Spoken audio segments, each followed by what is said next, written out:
morning.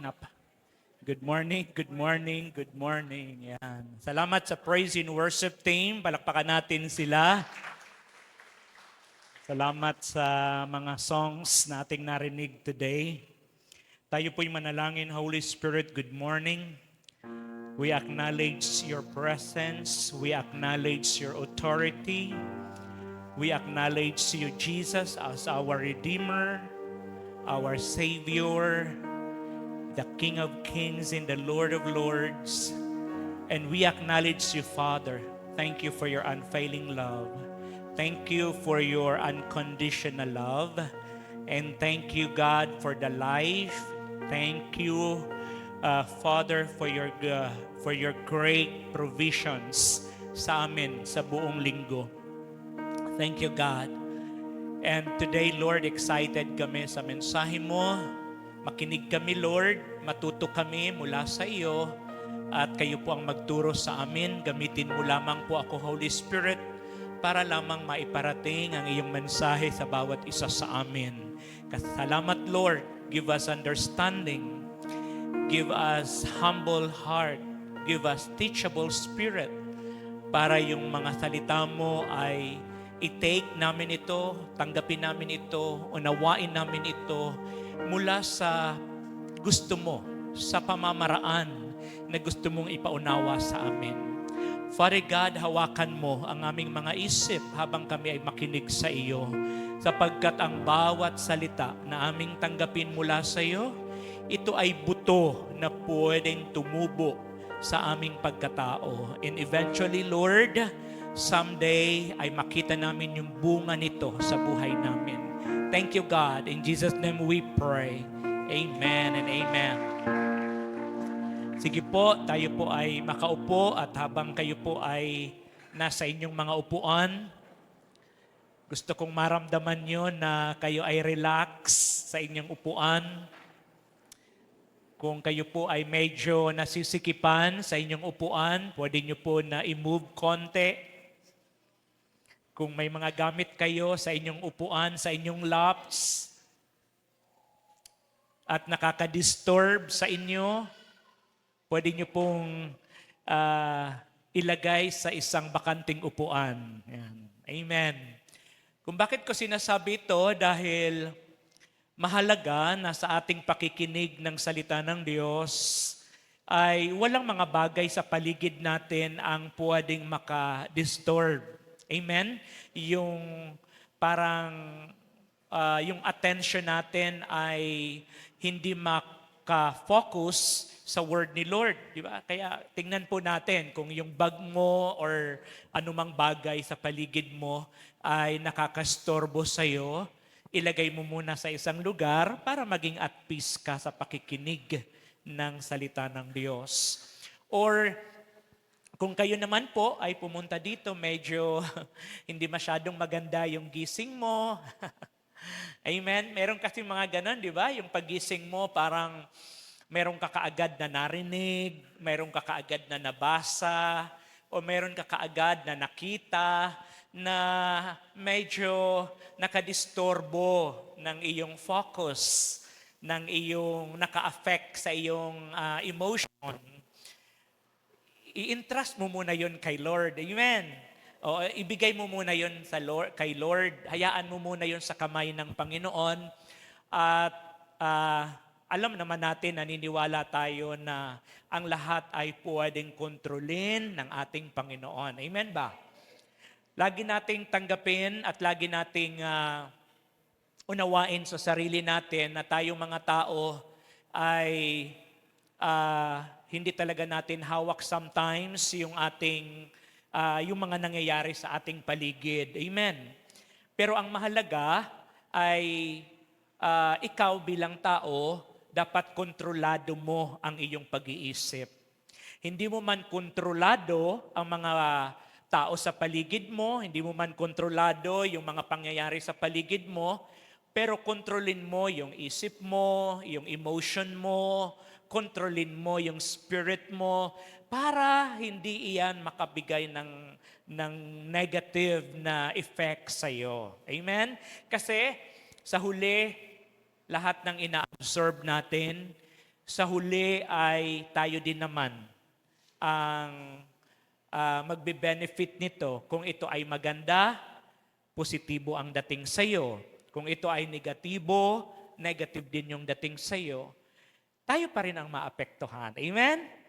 Kaya sa atin,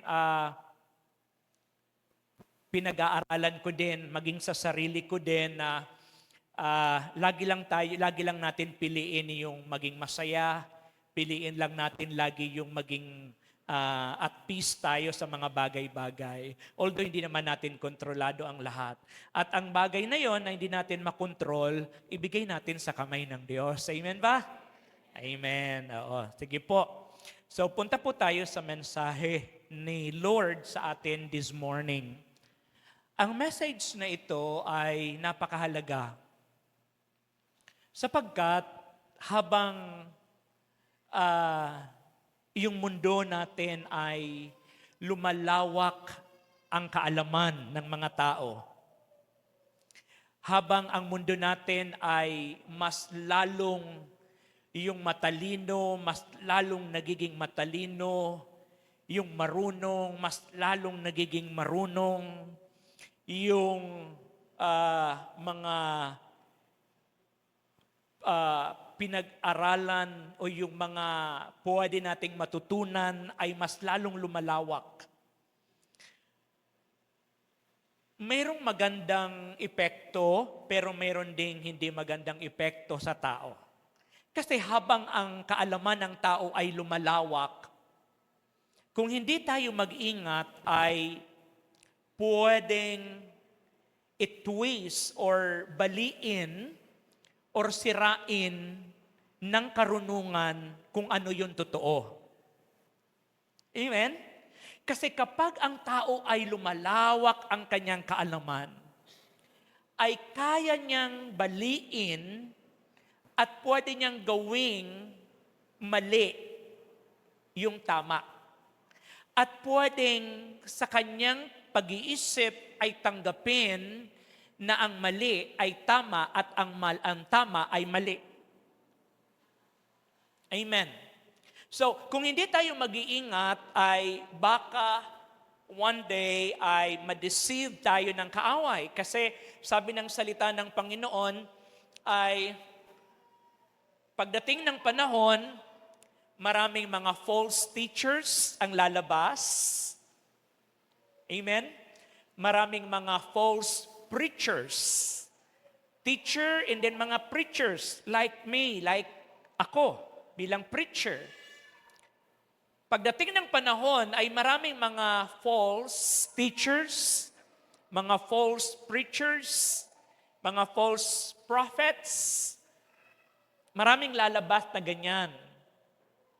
At sabi ni Lord, mag-ingat daw tayo kasi even the very elect, ibig sabihin, even yung mga nagsimula sa tama, ay pwedeng ma-deceive. Amen? Alam niyo po, nakakalungkot, habang piniprepare ko yung message na ito, biglang pumasok sa aking isipan si Solomon. Diba, si Solomon ay pinagkalooban ni Lord ng karunungan.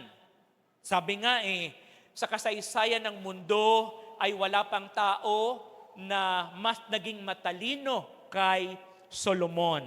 Si Solomon ay isang tao na nabuhay, na nag-angkin ng grabing karunungan. Pero mapansin nyo, people of God, dahil sa kanyang karunungan ay meron siyang naisulat, yung Book of Proverbs, siya po ang author niyan, yung Book of Ecclesiastes. Marami pang mga books sa Bible. Nang nagsulat talaga nito ay si Solomon. Okay? Pero sa grabing karunungan ni Solomon, hindi po maganda ang naging ending ng kanyang life. Although, bandang huli naman ay pag binasa natin yung Book of Ecclesiastes, ay mapansin naman natin na si Solomon ay meron siyang magandang na-realize sa kanyang buhay. Pero, along the way, habang siya ay nagsiserve kay Lord, dumating sa time na yung pinakamatalinong tao ay na-deceive.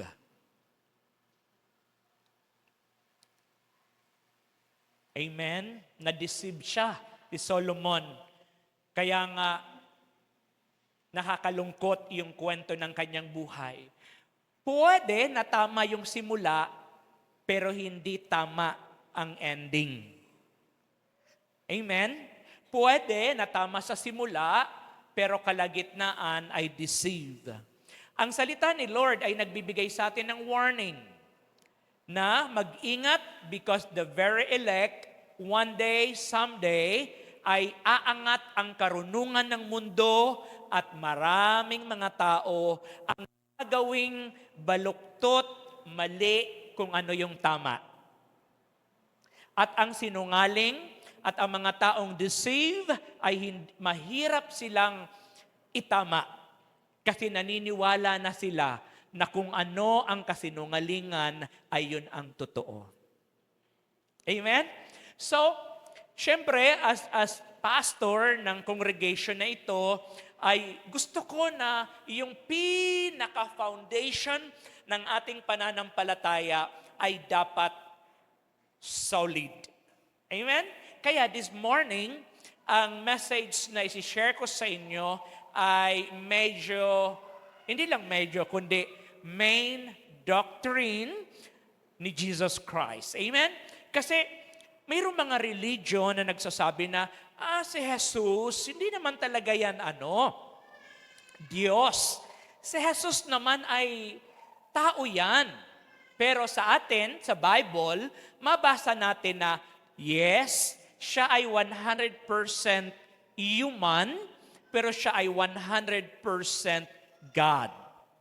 Amen?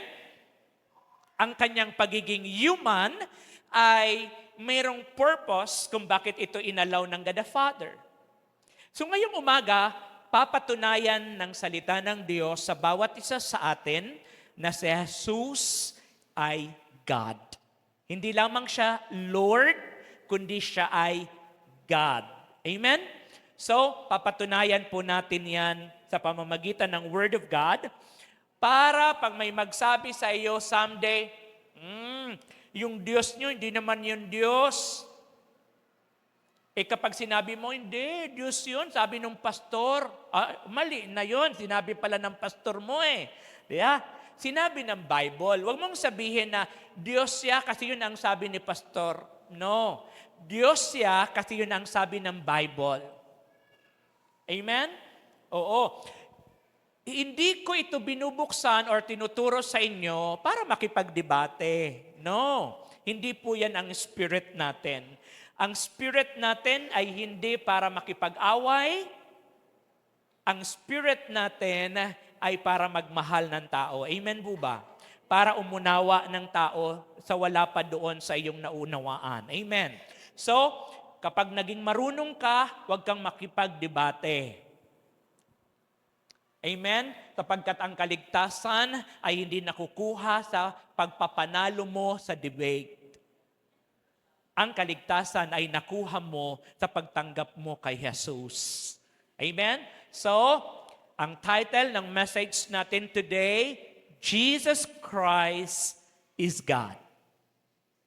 Jesus Christ is God.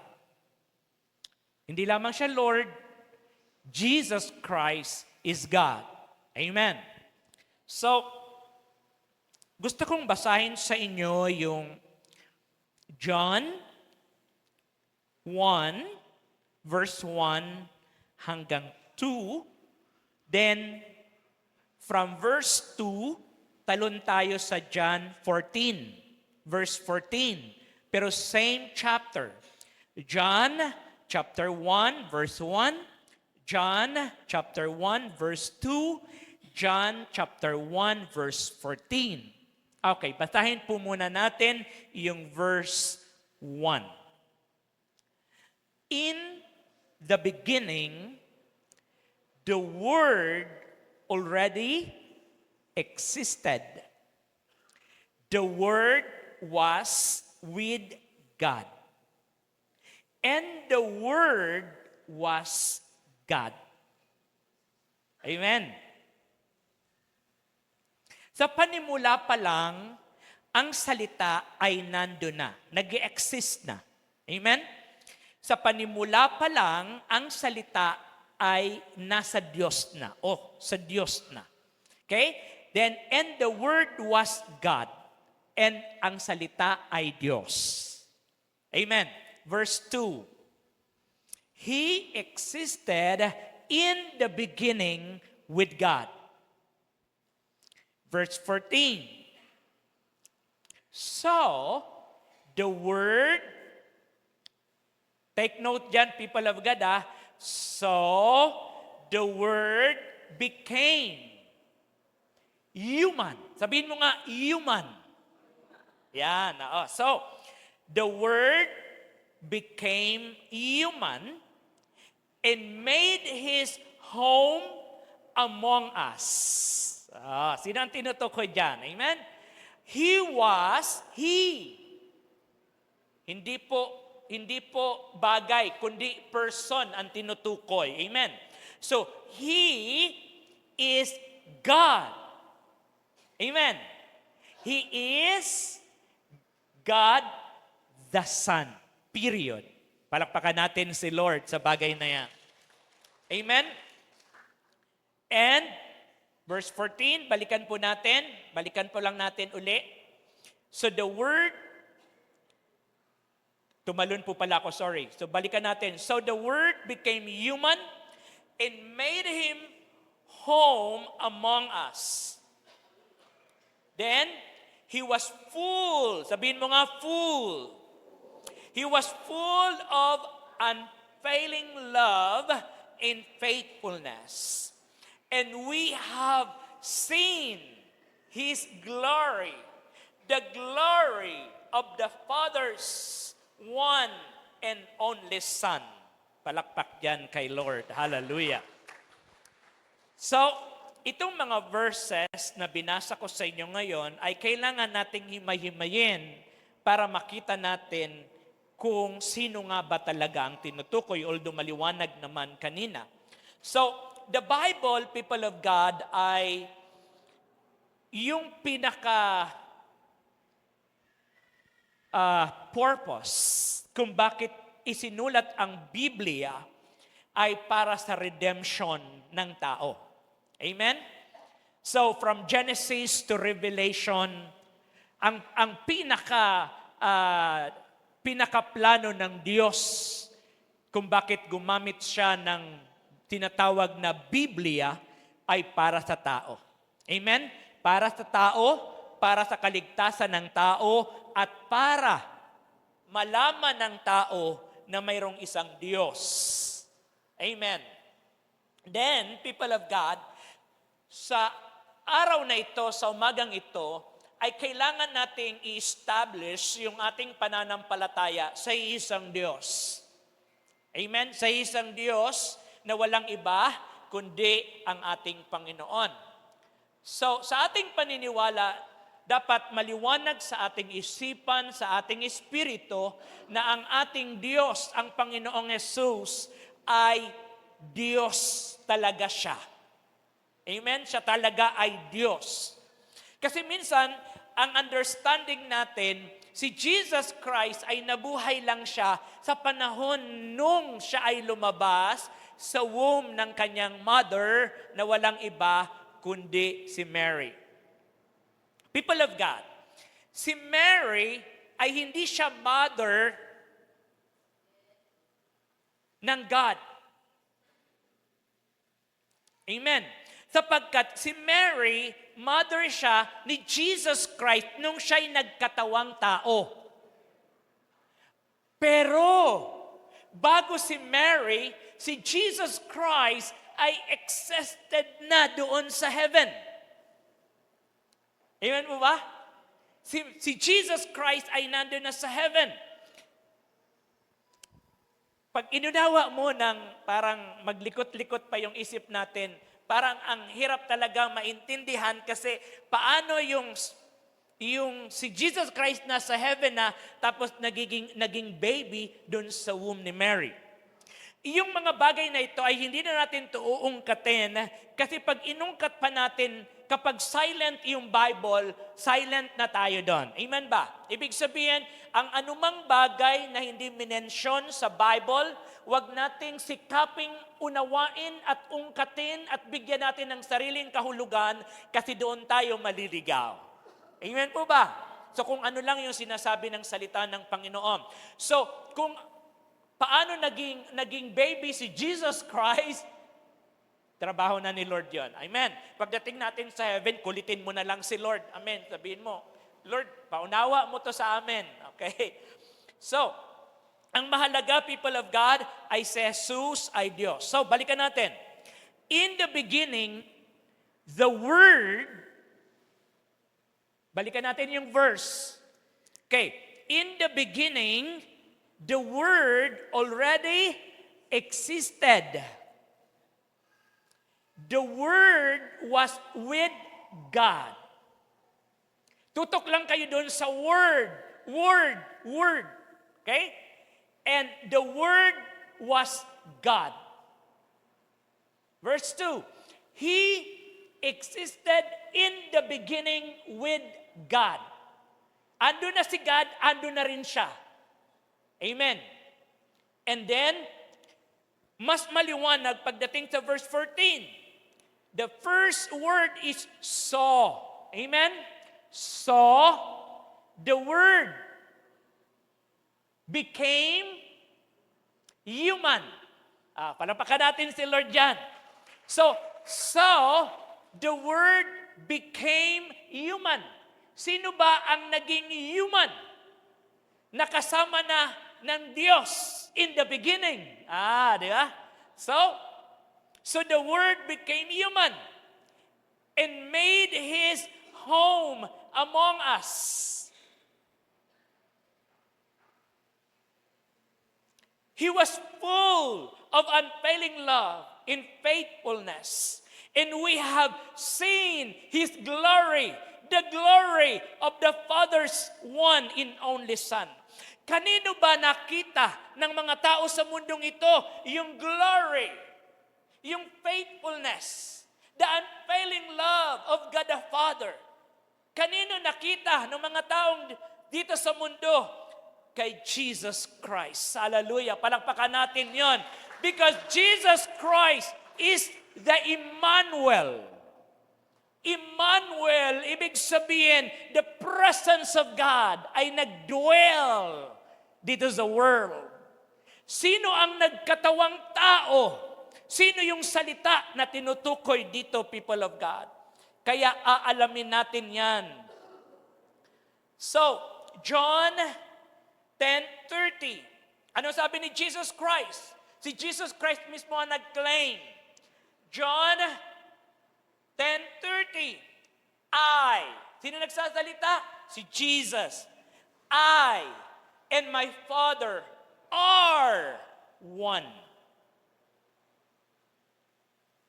Yan ang mga verses, mga supporting verses, people of God, mga ebidensya na si Jesus Christ mismo ay sinabi niya sa kanyang sarili, I and my Father are one.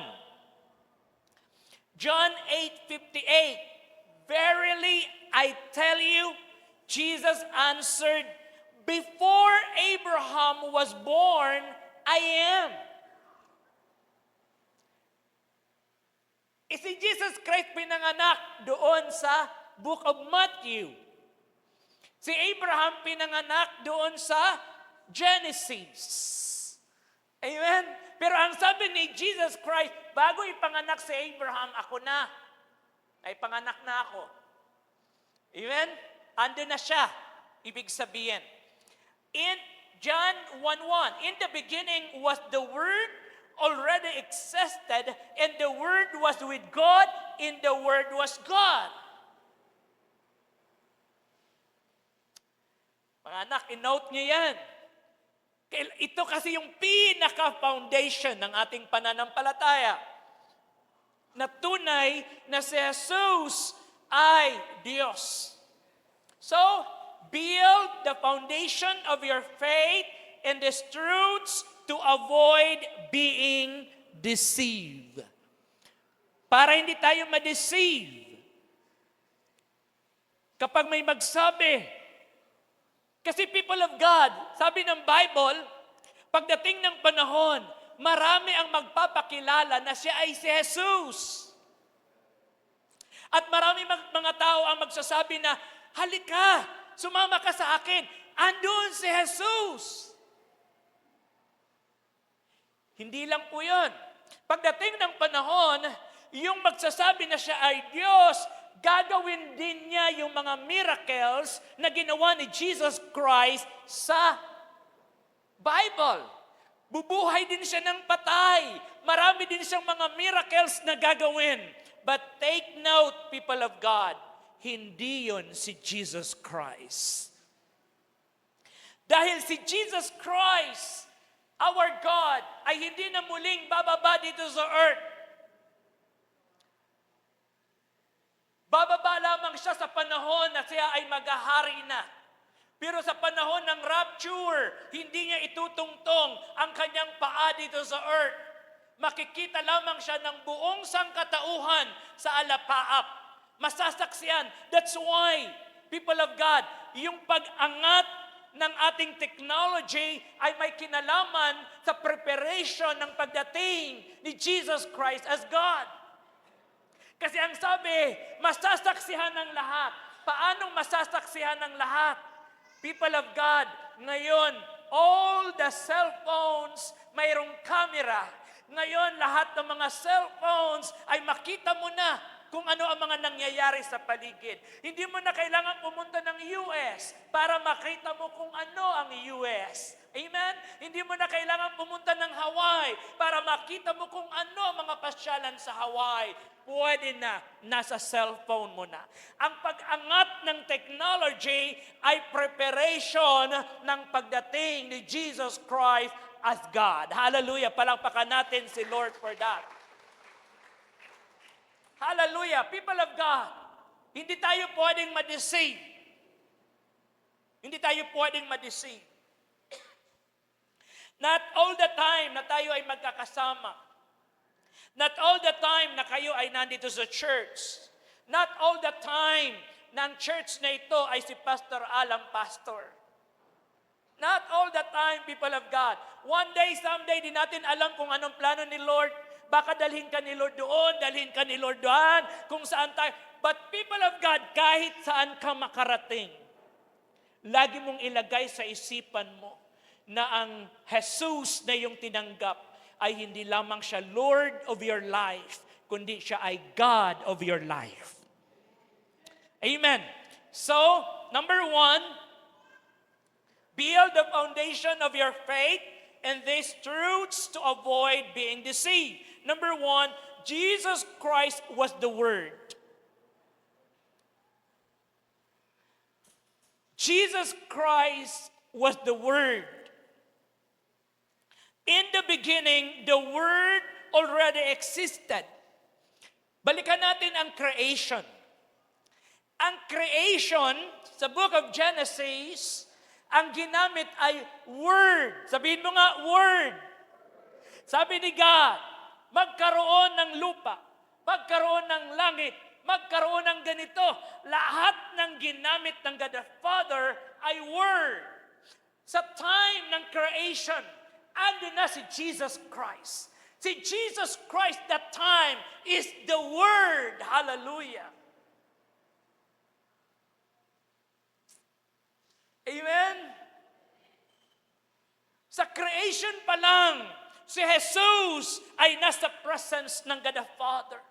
Si Jesus is the Word. Ang lahat ng nakikita natin na ginawa, lahat ng nakikita natin sa kalawakan, mga bagay na hindi pa natin nakikita, nagsimula yan sa Word. That's why ang sabi ng salita ng Panginoon, ang lahat ng create ng God the Father ay para sa Kanya. Para kanino? Para doon sa Word. Para kanino? Para kay Jesus Christ. Hallelujah. Palakpak dyan kay Lord. In the beginning, Jesus Christ was the Word. Number 2, Jesus Christ was with God in the beginning.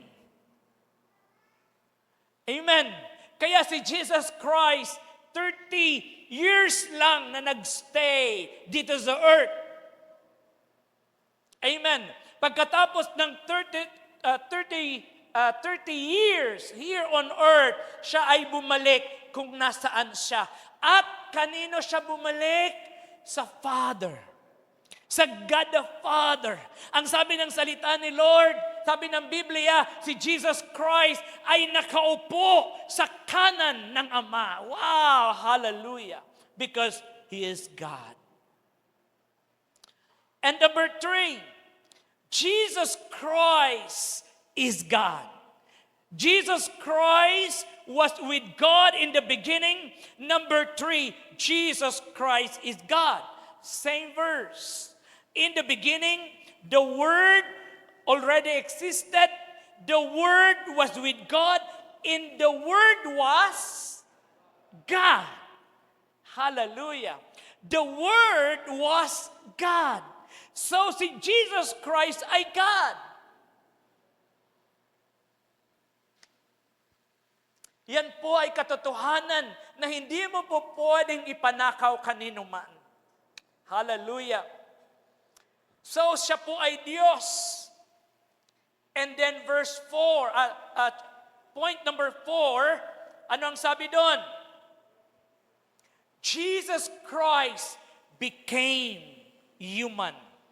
The Word, okay, the God became human. Sabi yan sa verse 14.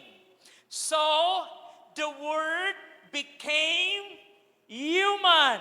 Sino ba ang naging human? Pagdating sa Bible, wala pong iba na naging human na Diyos kundi si Jesus.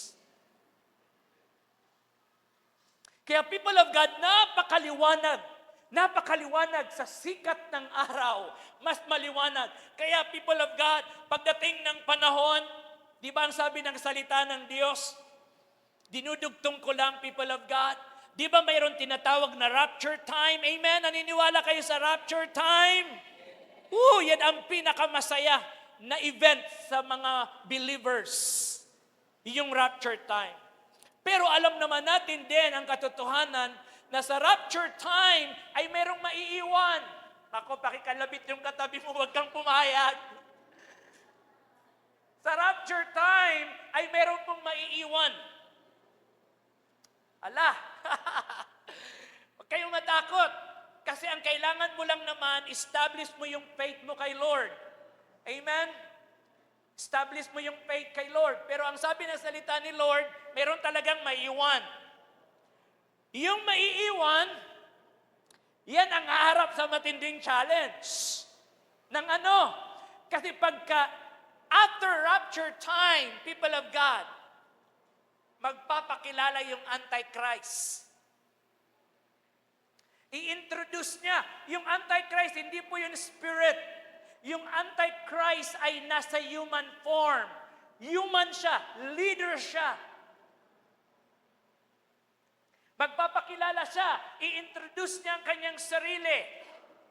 Mag-o-offer siya ng peace, mag-o-offer siya ng prosperity, mag-o-offer siya ng unity. And all people na naiwan sa rapture ay maaaring ma-deceive. Kasi mabait yun. Hindi po yun may sungay. Wala pong sungay yun. Wala pong pakpak yun. Napakabait niya. Napakaamo ng kanyang mukha. At talagang ginagalang siya. Kaya pag nagsabi siya ng unity, all the countries, all the leaders ng mga bansa ay makikipag-isa sa kanya. Kaso nga lang, people of God, hanggang 7 years lang yun. 7 years, i-deceive niya ang mga naiwan. Amen. Then, after 7 years, magpapakilala siya. I-deny niya si Jesus Christ at siya, i-claim niya ang kanyang sarili na siya ang Messiah. And all people, wow, magbabow down sa Kanya. Kaso nga lang, ang lahat sa panahon na yon ay wala na yung cash. Wala na yung cashless society na sa panahon na yon. Hindi ka na po pwedeng bumili sa mga store. Hindi ka na pwedeng bumili sa mga groceries sa pamamagitan ng iyong cash, kundi sa pamamagitan ng tatak ng bees, tatak ng 666. Pag hindi ka nagpatatak, hindi ka na makakakain. Walang tatak, walang kain. Walang tatak, wala kang mabibili. Ngayon, bakit ko nababanggit yon? Kasi sa panahon na yon, kailangan mong i-deny. I-challenge ni Satan, i-challenge ng tao na yon ang lahat ng mga believers na naiwan. Sasabihin niya, i-deny mo si Jesus. Kasi kung hindi ka makakakain. Pag hindi mo dininay, pupugutan ka namin. Pag hindi mo dininay, tatanggalin namin ang kuko mo. Pag hindi mo dininay, ganito ang gagawin namin sa iyo.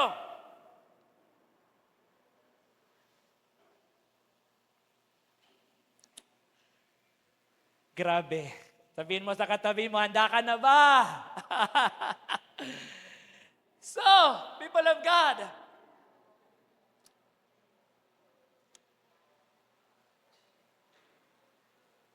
ngayon, sabi na salita ni Lord, huwag kang matakot sa pwedeng pumatay ng iyong katawan. Ang katakutan mo ay ang pwedeng pumatay ng iyong kaluluwa. Alam naman natin din na hindi rin madali ang mapugutan ng ulo. Amen ba? Okay lang yung pugot na pagyuko mo, isang itakan lang, pwede na yon. Amen. Pero mahirap kapag ang pagtaga, hindi ganon, kundi ganon. Yung killing me softly. Di ba? Parang, di ba, dahan-dahan. Mahirap naman yon. Ngayon tatanungin ka, i-deny mo si Jesus. Si Jesus ay i-deny mo ang pananampalataya mo sa Kanya. Tatanungin ka, si Jesus ba ay Diyos o tao? Ialam mo na si Jesus ay Diyos. Pag sinabi mo na hindi, si Jesus ay tao lang, hindi kita pupugutan. Kaso nga lang, yung kaluluwa mo ang magsasuffer ng eternal suffering. Amen. Christ is God. Sabihin mo sa katabi mo, si Jesus ay Diyos. Kahit ano mangyari, magkapugutan na. Magkapugutan na, si Jesus ay Diyos. Pero hindi mangyayari sa iyo yun. Amen. Dahil, people of God, bago dumating ang 40 days flood sa panahon ni Noah, ni-rapture na ang isang righteous man na si Enoch. Yun ay picture ng church. Na once, bago dumating yung rapture time, bago dumating yung tribulation time, bago dumating yung ganyang kahirap na panahon, nag-rapture na muna. Yan ang ating paniniwala kapag tiningnan natin yung ginawa ni Lord sa panahon ni Noah na ni-rapture niya si Enoch. Sabihin mo sa katabi mo, huwag ka magpaiwan ha. Huwag ka magpaiwan. People of God, walang sabit doon. Hindi ka pwede magsabi, Lord, pasabit naman. Walang sabit doon. Walang sabit. Christ is God. Kahit anong mangyari, Christ is God. Kaya people of God, pagdating talaga ng panahon, lahat ng pinagsumikapan natin, lahat ng pinagbuhusan ng ating buhay, lakas, talino, husay, galing, lahat yan, wala yang silbi. Walang silbi. Kasi iwan mo lahat yan. Number 4, Jesus Christ became human. So si Jesus ay naging tao. At sabi doon, made his home among us. He was full of unfailing love and faithfulness. At panghuli na po, number 5, Jesus Christ dwell among us. Jesus Christ dwell among us. Si Jesus, sabi niya, and made his home among us. He was full of unfailing love and faithfulness. At kay Jesus Christ, nakita yung glory ng God the Father. Amen. Kay Jesus Christ, naramdaman ng buong sangkatauhan sa mundo yung great love, unconditional love, and faithfulness of God. Si Jesus ang nagdala niyan dito sa atin.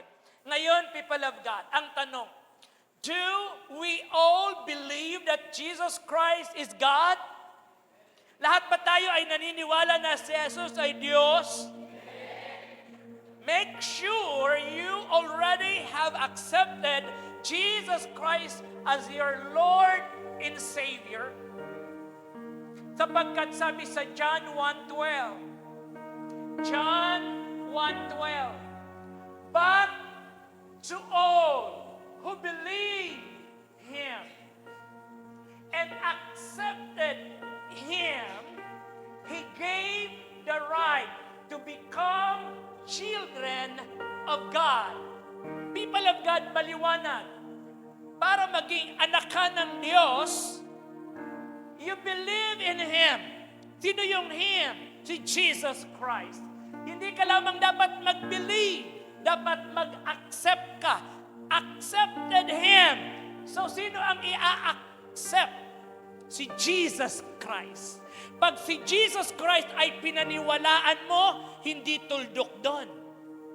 Paniwalaan mo na si Jesus ay Diyos, then tanggapin mo si Jesus sa buhay mo. Pag tinanggap mo si Jesus sa buhay mo, pag pinaniwalaan mo si Jesus sa buhay mo, saka ka lang magkakaroon ng right bilang tunay na anak ng Diyos. Kaya ang pagiging anak ng Diyos ay hindi po pagsama sa mga religious event like this. Hindi po. Ang pagpunta natin sa church, hindi yan ang makapagligtas sa atin. Yes. Hindi. Ang paglilingkod natin kay Lord, hindi yan makapagligtas sa atin. Ang pagbibigay natin ng tithes and offering, hindi yan ang makapagligtas sa atin. Ang pagpapaawit dito, hindi yan ang magliligtas sa atin. Ang pagiging pastor, hindi ito ang magliligtas sa akin. Ang magliligtas lang sa atin ay kailangan kang maniwala na si Jesus ay Diyos. At kung pinaniniwalaan mo na si Jesus ay Diyos, kailangan mong tanggapin si Jesus sa buhay mo. Pag nagawa mo yan dalawang bagay na yan, mayroon ka ng karapatan na tawaging anak ng Diyos. That's why sabi ni Jesus Christ, I am the way, the truth, and the life. And no one comes to the Father kung hindi dahil sa Kanya. Amen? Dahil si Jesus ay Diyos. Ilagay mo yan sa isip mo, sa puso mo, sa espiritu mo, sa kaluluwa mo na si Jesus ay Diyos. People of God, secured ka kapag alam mo kung ano yung tunay na pananampalataya at kung sino ang pinananampalatayanan mo. Safe ka kung alam mo kung sino ang tinanggap mo. People of God, hindi yung church. Hindi. Actually, kahit wala tayong church building, pwede tayong maligtas. Amen? Amen ba? Kahit wala tayong church building, pwede tayong maligtas. Kahit hindi tayo umawit, kahit hindi tayo magkantahan ng sabay-sabay, pwede tayong maligtas. Kasi ang pinakamahalaga ay alam mo na si Jesus ay Diyos. At ang pinakamahalaga ay pinaniwalaan mo siya at tinanggap mo siya sa buhay mo. Yun lang naman talaga. Amen. Kaya lang tayo may church na ganito, may building, sinisikap nating may building para dito natin marinig at sama-sama nating pakinggan ang mensahe ng ating Panginoon. Pero people of God, lahat ng naririnig natin dito ay hindi lamang sa benefit ko, kundi sa benepisyo mo. And people of God, ang sinisecure natin dito, hindi yung ekonomiya mo, hindi yung title mo, hindi yung position mo. Ang sinisecure natin dito is your eternal salvation. Tayong lahat ay tumayo. Hallelujah. Come on, let's worship the Lord. So people of God, bago tayo mag-worship kay Lord, gusto kong maunawaan mo ang bagay na ito. Before Jesus Christ came as a human, John the Baptist believed him already.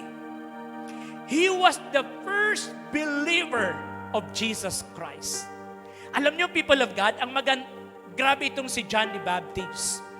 Si John the Baptist, ang nag-iisang nakita kong tao na nabuhay sa mundong ito, na bago pa man lumabas si Jesus sa womb ni Mary, bago pa man si Jesus ipanganak sa mundo, si John the Baptist naniniwala na si Jesus ay God.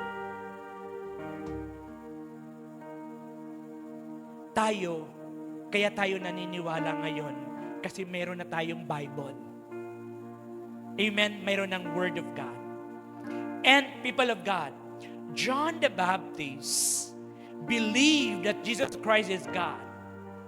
He created a strong and powerful story about Jesus. Alam mo ba, si John the Baptist, lagi niyang pinapangara, lagi niyang kinikwento kung sino si Jesus Christ. Amen? Kaya people of God, yung story, yung paniniwala ni John the Baptist kay Jesus Christ, ito ay naging testimony niya.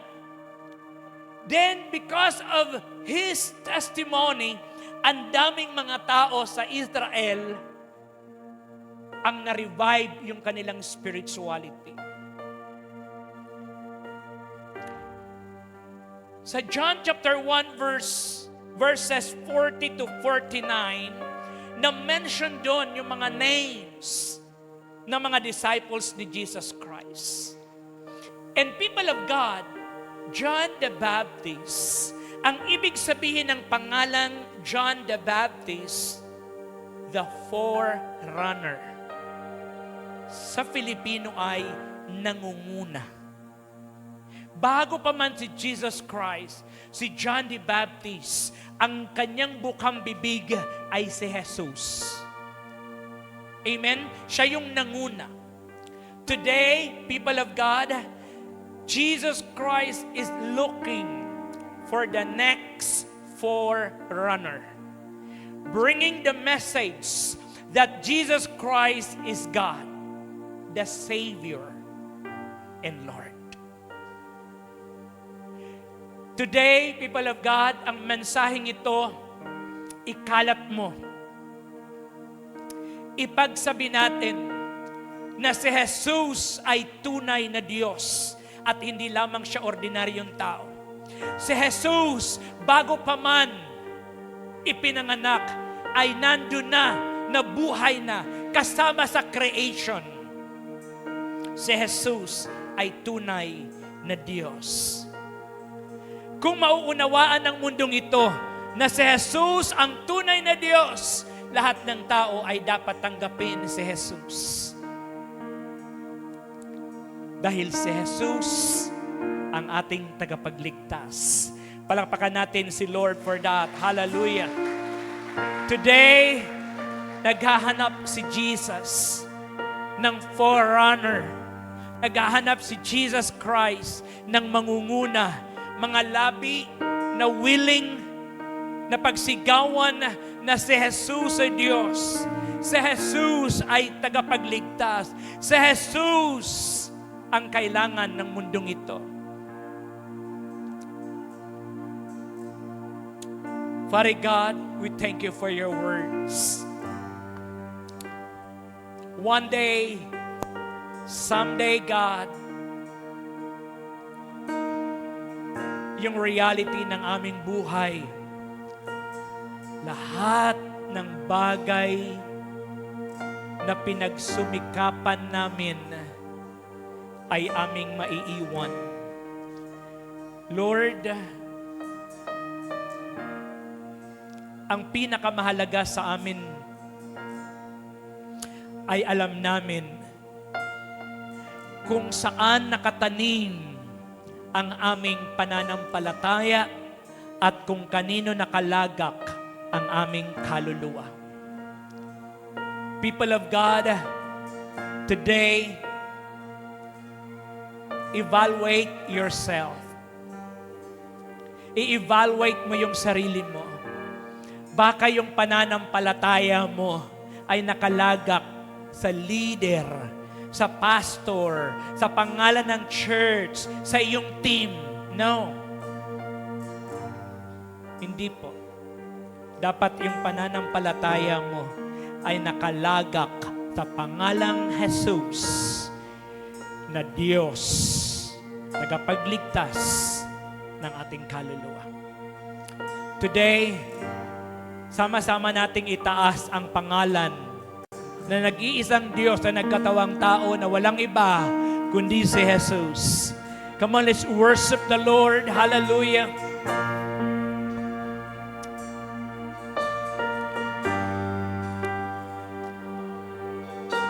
Praise.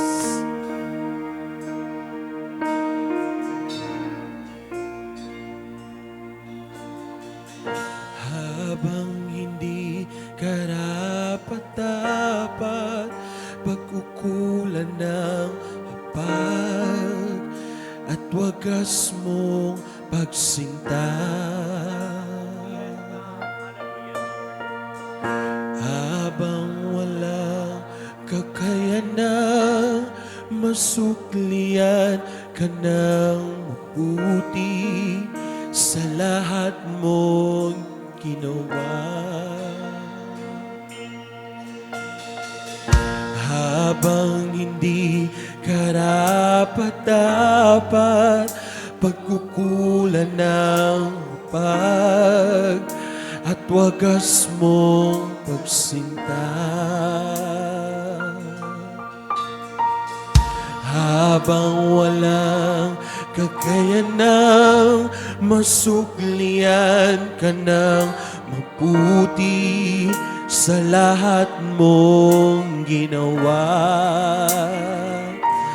Niyakap mo ko sa aking karumihan. Inibig mo ako nang di kayang tumbasan. O Diyos ng katarungan at katuwiran na kahit minsay di na bahiran ang kabanalan kalwalatian. Salamat sa sukulang biyaya mo.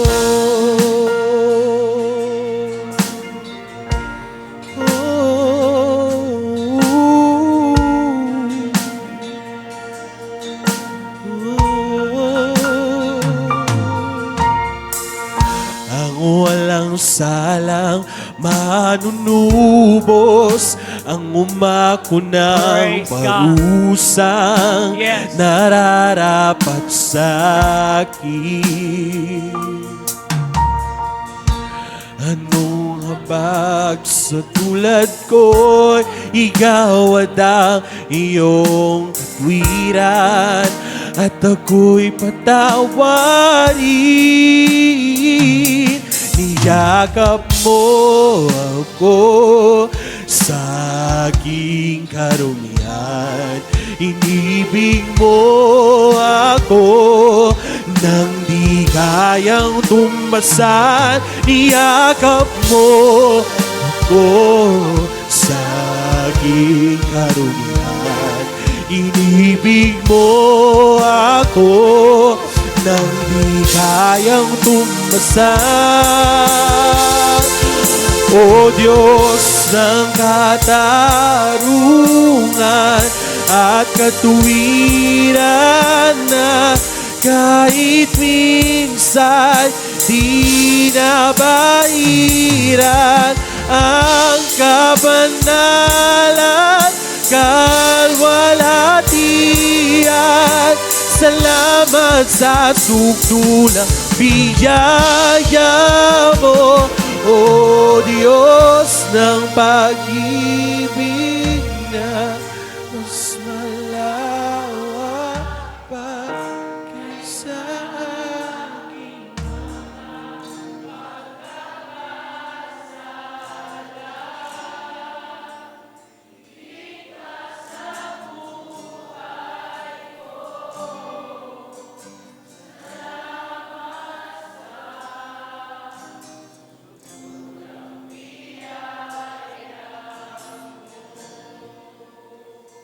Hallelujah. People of God,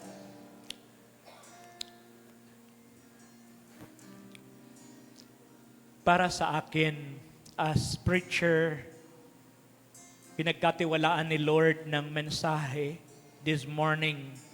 Para sa akin, yung mensaheng ito ay napaka-powerful. Kasi ito yung pinaka-foundation ng aking pananampalataya. Ito yung magdidikta, this message, ito yung magdidikta sa akin kung saan ako pupunta pagdating ng araw. Para sa akin, siguro maihahalin tulad ko ito sa visa or passport. Kapag mayroon akong visa na hawak, yung visa na yon ang siyang nagsasabi kung saan ako pwedeng makarating na bansa. Kapag may hawak akong passport, yon ang magdidikta sa akin na mula sa kinalalagyan kong bansa ay pwede akong makapag-travel to another country dahil meron akong hawak na passport at meron akong hawak na visa. And people of God, itong mensaheng ito, ang aking pakiusap, huwag mo itong baliwalain, huwag mo itong i-ignore, people of God. Ilagay mo sa isipan mo, tanggapin mo, yakapin mo ang mensaheng ito. And I tell you, hindi ka maliligaw. Dahil maliwanag, narinig mo ng iyong tenga, nabasa mo sa screen na ang sinasabi ko ay hindi ko salita, kundi salita ni Lord. Verse mula sa kanyang salita. Kaya people of God, today, I pray na hindi ito maging ordinary Sunday. I pray na hindi ito maging ordinary service. Dahil today, kailangan mo talagang mag-decide for your soul. Dahil ang buhay ay maiksi lamang. Ang susunod na araw, oras, minuto, segundo ay wala sa iyong mga kamay. Habang naririnig mo pa, habang ang kaluluwa mo ay nasa iyong katawan, at habang ikaw ay nakakaunawa at nakakarinig, pwede bang i-secure mo yung soul mo sa pamamagitan ng paniniwala at pagtanggap kay Jesus? Sa loob ng simbahan, mayroong mga tao na matagal nang nasa loob. Pero hindi ibig sabihin ng mataong matagal nang nasa loob ng simbahan ay matagal nang may kaligtasan. Tingnan mo, alam mo yan sa sarili mo. Mangungusap sa iyo ang Holy Spirit today. Ang Holy Spirit ang siyang witness kung ikaw ay totoong may kaligtasan o wala. Kung today ay nag-struggle ka pa, parang hindi ka pa tiyak, 50-50 pa ang pagtanggap mo kay Jesus. Please, people of God, habang may oras at habang may panahon, ayusin mo yung spirituality mo. Ayusin mo yung spirituality mo. Habang may oras, yung mahina, habang may oras pa, magpakalakas. Yung nakadapa, yung ngayon ay nakadapa ka sa maraming pagsubok sa buhay mo. Yung pananampalataya mo ay nakalugmok, habang may oras pa, bumangon ka na. Ang sabi ng salita ng Diyos, ang mayroong pandinig at mayroong pangunawa ay makinig at unawain ang sinasabi ng Diyos. Habang may oras pa, dahil ang oras na dumarating sa buhay natin ay hindi natin kontrolado. Ang may kontrol ng oras mo at oras ko ay ang Diyos. Ang may kontrol ng buhay ko at ng buhay mo ay ang Diyos.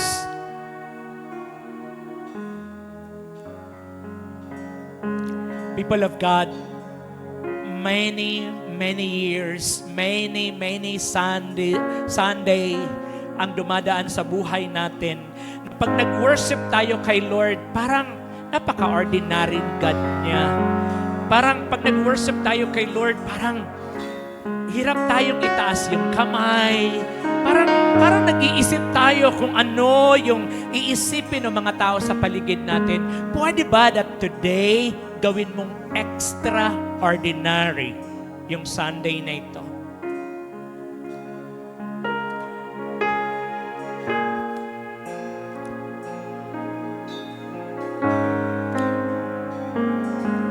Meron akong tao na narinig, nagbibigay ng tips para ma-approve yung kanyang visa. Ang sabi, unawain mo yung tanong. Sumagot ka at dapat maayos ang iyong sagot para bigyan ka ng visa. Today, people of God, dadalhin ka ni Lord sa tiyak na napakagandang lugar na inihahanda niya para sa iyo. But today, ang kailangan ni Lord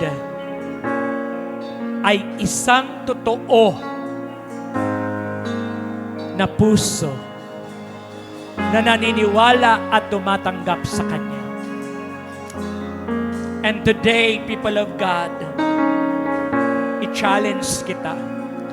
Kung ikaw ay totoo na believer ni Jesus Christ, worship Him in Spirit and truth. Worship Him in Spirit and truth. Hallelujah. Come on, let's worship the Lord. Let's worship our God. Let's worship our Savior. Come on, hallelujah. All the believers, worship Him in Spirit and truth.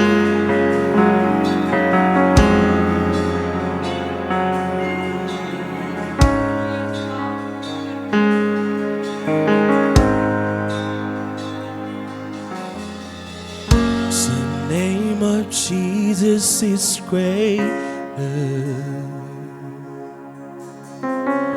The name of Jesus is stronger.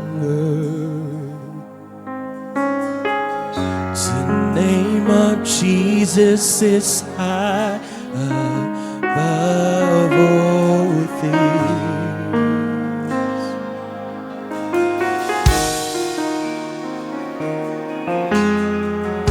The name of Jesus is bigger. The name of Jesus has power. The name of Jesus is high above all things. There's just something about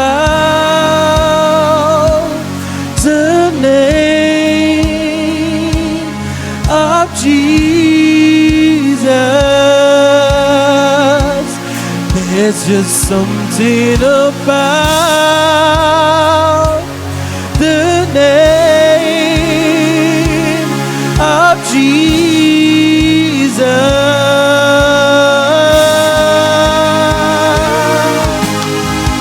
The name of Jesus brings healing. Come on, hallelujah, Lord. The name of Jesus brings freedom. The name of Jesus is higher above all things. Oh, the name of Jesus. The name of Jesus is victory. Come on, hallelujah. The name of Jesus has set me. Oh, the name of Jesus is higher above all things. Oh, there's something about, oh, there's just something about The name of the Jesus. name of Jesus. There's just something about the name of Jesus.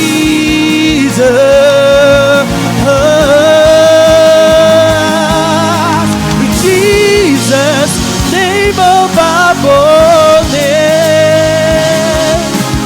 Healer, the one who takes all pain.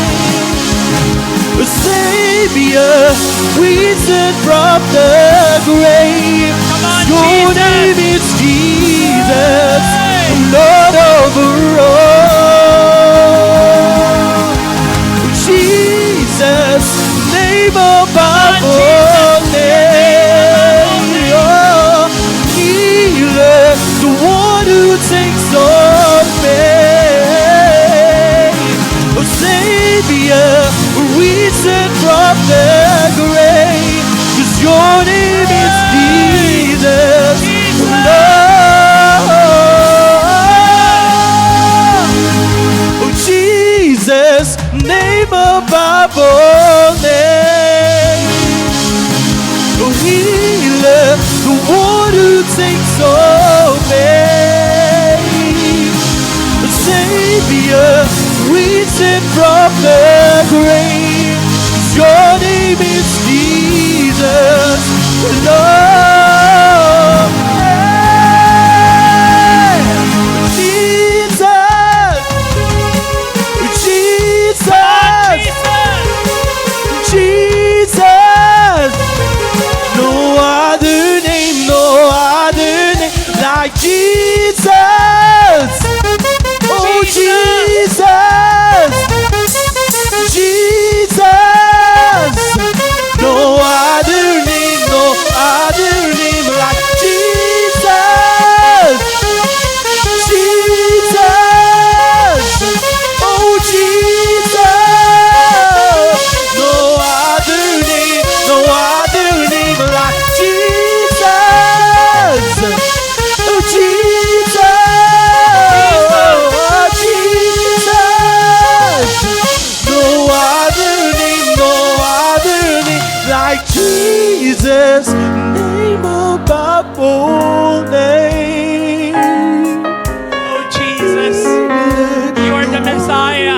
takes all pain. the Son of the living God, Savior, risen Prince of from Peace, the grave. the Your Healer. name is Jesus, Lord over all. lahat ng labi ay magsasabi na ikaw ay Diyos. Lahat ng mga bansa, lahat ng mga hari, lahat ng mga tribes ay luluhod sa iyong harapan.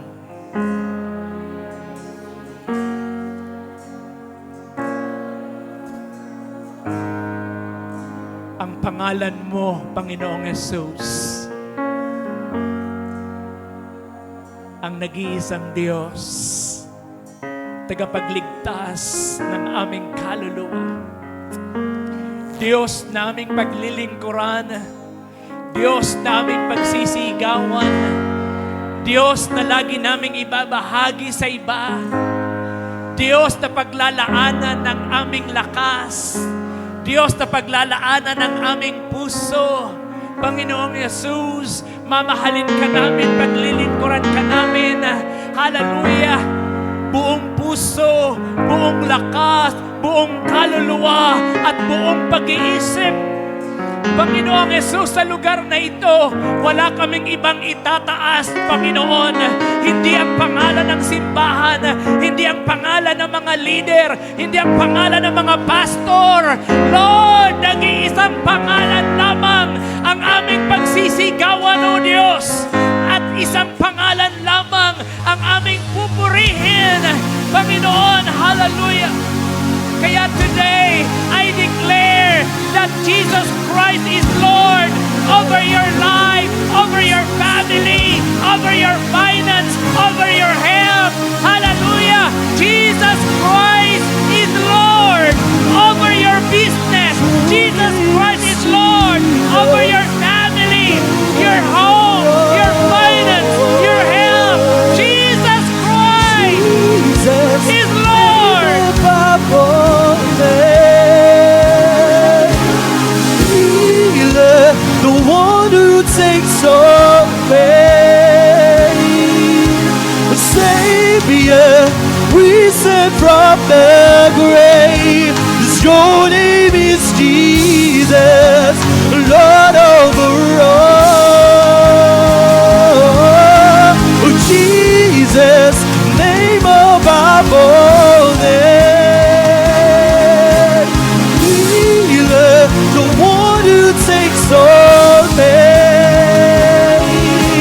Savior, risen from the grave. 'Cause your name is Jesus, Lord over all. Jesus, name above all names. Healer, the one who takes all pain. Savior, risen from the grave. Your name is Jesus, Lord. Oh, Jesus, Jesus, Jesus. Come on, declare the name of Jesus. No other name like Jesus. Jesus. Jesus. No other name like Jesus. Jesus. Oh, Jesus. No other name like Jesus. Father God, we thank you. We love you so much. Jesus, you are God. Jesus, you are our Savior. Jesus Christ, you are our Lord. Hallelujah. Jesus, mailuklok ang pangalan mo sa puso namin, sa isip, sa kaluluwa, at sa aming espiritu. Panginoong Jesus, nag-iisa kang Diyos ng aming tagapagligtas. Thank you, God. All glory belongs to you, Lord. In Jesus' name we pray. Come on, hallelujah. A shout of hallelujah. Pray. Thank you, God. All glory belongs to you. In Jesus' name we pray. Amen and amen.